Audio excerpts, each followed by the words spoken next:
arkadaşlar, bugün televizyon yanında size bir şey yaptığım şeyleri göstereceğim.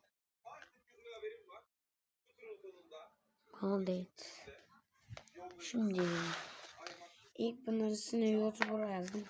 Şöyle takılıyor zaten, yapmasını da göstereceğim. Ama şimdi şöyle göstereceğim. Hızlı video alayım, sizi yavaş yapmayayım.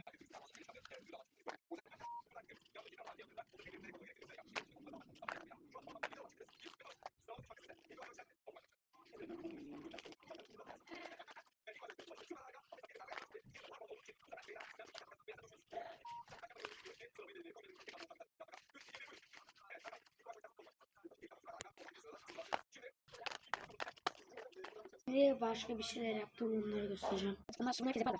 Bunu böyle geliyor. Bu da böyle bir şey. Şöyle.